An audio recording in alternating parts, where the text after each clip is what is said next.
জয় মৃদু সঞ্জীবনী, জয় মা। আমি শ্রীগুরুজি প্রদীপ গাঙ্গুলি। আশা করি সকলে ভালো আছেন।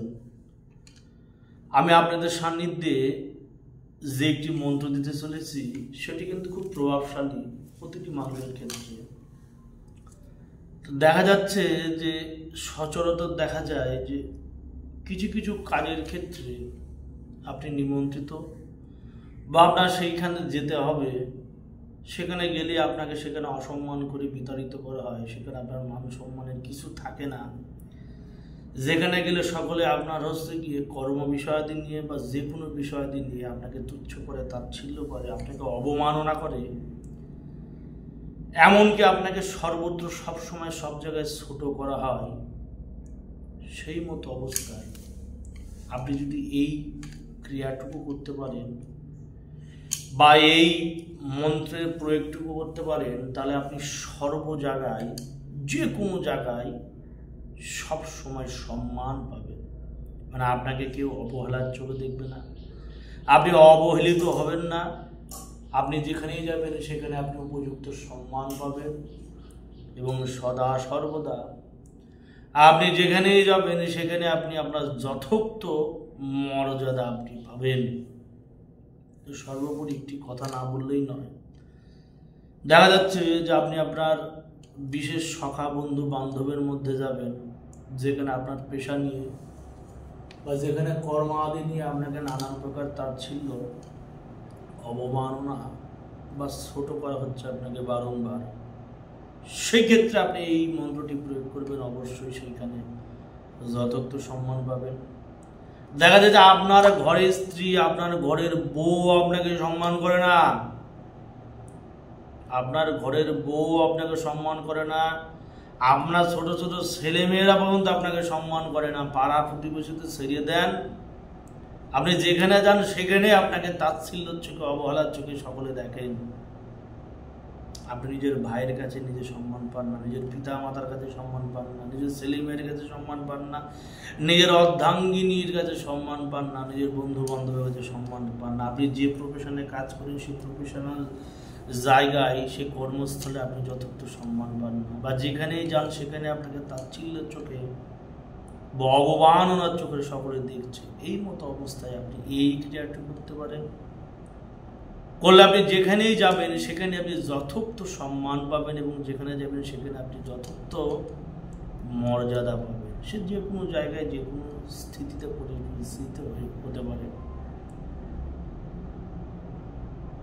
বা যে কোনো সম্মেলনে যাবেন, যে কোনো কর্মক্ষেত্রে যাবেন, যেখানে আপনার যে সম্মানটুকু আপনি সেটি পাচ্ছেন না, মানুষ আপনাকে ছোট চোখে, খারাপ চোখে দেখছে, সেই ক্ষেত্রে আপনি এই ক্রিয়াটি করতে পারেন।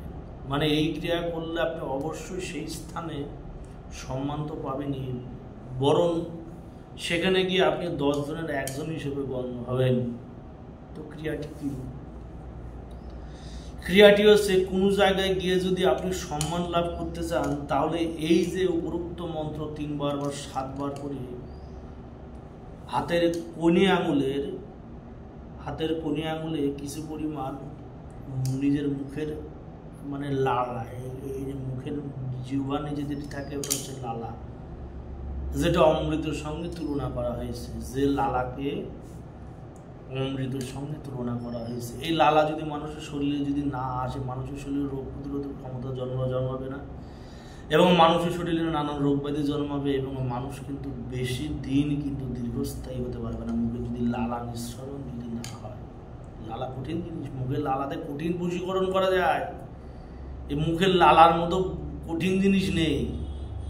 সে মুখের সামান্য পরিমাণের লালা বা আমাদের কোণে আঙুলে করে নেবেন, নিয়ে এই যে মন্ত্র, এই মন্ত্র 3 থেকে 7 বার করবেন। 3 বার করে 3টি ফু বা 7 বার করে 7টি ফু। যারা হচ্ছে কি প্রথম কর্ম করবেন তারা 7 বার করে 7টি ফু দেবেন, এবং যারা কর্ম করে অভ্যস্ত তারা বাম হাতে লালা নিয়ে এই মন্ত্র 7 বার করে 7টি ফু দেবেন বা 3 বার করে 3টি ফু দেবেন। দম ধরে নিচে থেকে উপরে সেই লালা কপালে দিয়ে সেই স্থানে যাবেন। যে কোনো জায়গায় আপনি যাবেন সেখানে আপনি সম্মান পাবেন। মানে আপনার উপরে কথা বলনে বলা আদমি সেখানে থাকবে না, মানে আপনি যা বলবেন তাই হবে। এমন একটি প্রভাবশালী, অতি শক্তিমানের একটি প্রয়োগ, একটি মন্ত্র আদি। তাহলে বুঝতে পেরেছি আমি এবার মন্ত্র প্রসঙ্গে আলোচনা করি, সকলে মনোযোগ সহকারে শুনবেন। মন্ত্র বলছে, ইয়া আলী পাঞ্জাতুন, পাক সর্বত্র আমার কদরে রাখ, মোহাম্মদ নামে কপালে নিলাম কদর ফুটা, আমার দোষিলে সবাই হয়, আমার দোষিলে সবাই হয়ে যাক বুকা বাঠা, বাক্য যদি হয় দোহাই আল্লাহ মোহাম্মদ রাসূল। আবার বলি, ইয়া আলী পাঞ্জাতুন, পাক সর্বত্র আমার কদরে থাক। আবার বলি, ইয়া আলী পাঞ্জাতুন, পাক সর্বত্র আমার কদরে রাখ, মোহাম্মদ নামে কপালে নিলাম কদর ফুটা, আমারে দোষিলে সবাই হয়ে যাক বোকা পাঠা, বাক্য যদি হয় দোহাই আল্লাহ মোহাম্মদ রাসূল। বুঝতে পেরেছেন মন্ত্রটি? আবার বলি, ইয়া আলী পাঞ্জাতুন, পাক সর্বত্র আমার কদরে রাখ, মোহাম্মদ নামে কপালে নিলাম কদর ফোটা, আমারে দোষিলে সবাই হয়ে যাক বোকা পাঠা, বাক্য যদি হয় দোহাই আল্লাহ মোহাম্মদ রাসূল। এই হচ্ছে মন্ত্র। প্রথম মন্ত্রটি মুখস্থ করা কিন্তু প্রয়োজন আছে, একদমে পাঠ করে কিন্তু ফু দিতে হবে, মানে দেখে দেখে পড়লে কিন্তু কাজ হবে না, একদমে পাঠ করতে হবে এবং একদমে পাঠ করে কিন্তু কপালে ফোঁটা দিতে হবে, দিলেই কিন্তু কাজ হবে। একদমে পাঠ করার পরে কিন্তু আপনার কপালে ফোঁটা দিতে হবে, দিলেই কিন্তু আপনি রেজাল্ট পাবেন। এমন না যে আপনি একটা লাইন একটি মন্ত্র 3 বা 4 বার 4 দমে হচ্ছে মন্ত্র পড়ে হচ্ছে ফু দেবে, সেক্ষেত্রে কিন্তু খাটবে না। যে কোনো মন্ত্র একদমে একবার করে একটি দম করলে কিন্তু খাটে বেশি, সেই মন্ত্রের পাওয়ার থাকে বেশি। মন্ত্র কেটে যায়, যদি কেটে কেটে পড়া যায় তো মন্ত্র কেটে যায়, সেই মন্ত্র বিশেষ একটা ফল পাওয়া যায় না। এই যে মন্ত্র শনিবার মঙ্গলবার এটি ঘের বাতি জ্বালিয়ে, কিছুটা ধূপকাঠি জ্বালিয়ে, কিছুটা হচ্ছে গুড়ের বাতাসা সামনে রেখে এবং কিছু পরিমাণ জল রেখে খাবার জল এবং বাতাসা ভোগ দিয়ে এই মন্ত্র অন্তত মুখস্থ করে নেবেন। শ্বেত বা শুভ্র বস্ত্র অর্থাৎ সাদা বসন পরে পশ্চিম দিকে মুখ করে কবলামুখী হয়ে মন্ত্রটা মুখস্থ করবেন। মুখস্থ হয়ে গেলে সে জল বাতাসা কী করবেন, নদী তটে যে বা পুকুরের পাড়ে যে কোনো একটা পরিষ্কার জায়গায় সেটা রেখে রাখবেন। মন্ত্র মুখস্থ হলে সেটা দিয়ে দেবেন, মানে আপনার মন্ত্র মুখস্থ হয়ে গেলে এবং আপনার হাদিয়া দেওয়াও হয়ে গেল। আপনার মন্ত্র মুখস্থ হয়ে গেলে এবং আপনার হাদিয়াও দেওয়া হয়ে গেলো, সেই ক্ষেত্রে মন্ত্র সিদ্ধ হলো এবং মন্ত্রের চৈতন্য ঘটলো। এবার তারপরে যদি আপনি এই মন্ত্রটি প্রয়োগ করেন, মন্ত্রের পাওয়ার কিন্তু 100 গুণে বেড়ে যাবে। মানে আপনাকে যে দেখবে সে স্বয়ং বোকা পাঠা হয়ে যাবে, মানে সে কি করবে সে বুঝতে পারবে না।